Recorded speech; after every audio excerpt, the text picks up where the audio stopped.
monte.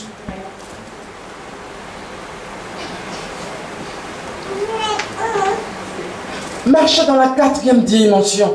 Marchez dans la dimension où vous ne voyez pas, mais vous confessez. La foi reste au stade de la confession. La foi ne recule pas.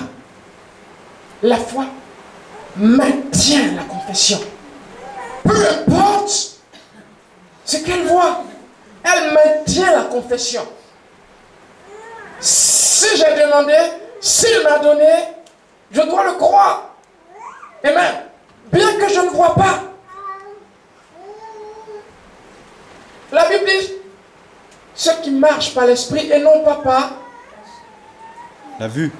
Par la vue, par les sens. Amen. C'est la loi de l'esprit. Romains 8.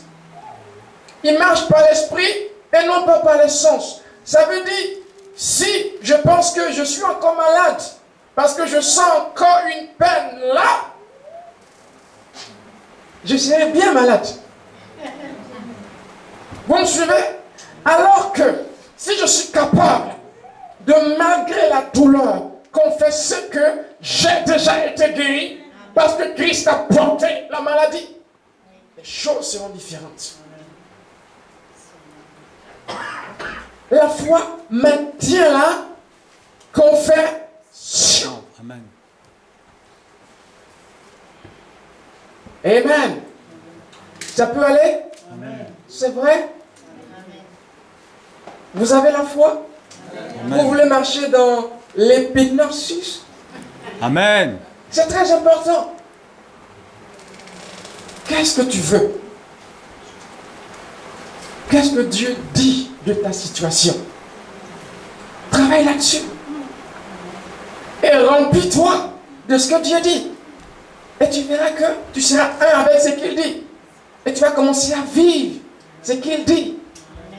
Amen. C'est comme ça que ça se passe. Est-ce que vous me suivez? Amen. C'est très important. Donc, tu vas entrer dans le gynoscope, dans ce que Dieu a dit de ta situation. Puis après, dans le ego, ça devient une conscience. Et après, tu le travailles. Tu es en relation avec cette connaissance. Et tu es dans la full connaissance. Connaissance totale. Tu deviens un avec la chose. Et tu commences à vivre la chose. Commence à imaginer ce que tu veux. Tu le peux. Tu peux imaginer ce que tu veux. Amen.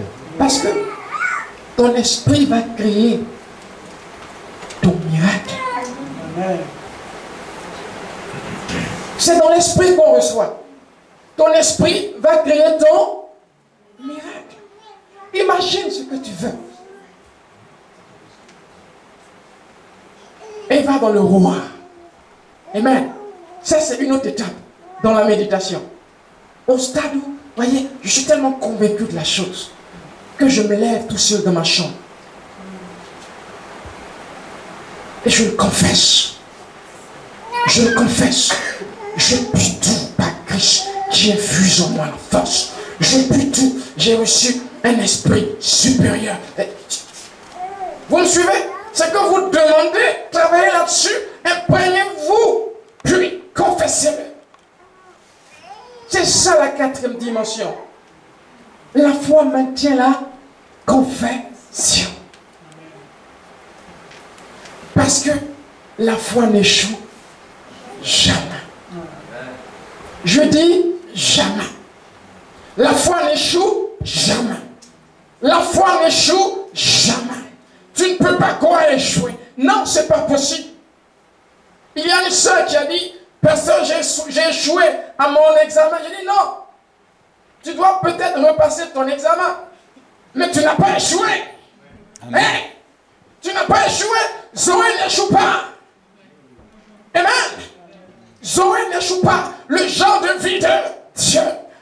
Il faut travailler sur Zoé. C'est un genre de vie. C'est une façon de voir. En gros, Dieu n'en fait comme lui. Et il m'a donné sa parole. Si j'investis sa parole dans mon esprit, je commence à penser et donc à faire comme lui. Donc je dois envahir, charger mon esprit de sa parole. Et amen. C'est vrai, ça peut aller. Vous le croyez? Amen. Amen. Vous voulez qu'on s'arrête là? On va s'arrêter là. Amen. Je n'ai pas fini, mais on va s'arrêter là. Ce qu'on retient, c'est que la foi n'échoue Jamais. jamais. La foi n'échoue jamais. Jamais. Peu importe ma situation, même si elle n'a pas changé, pour moi elle a changé. Parce que je crois d'abord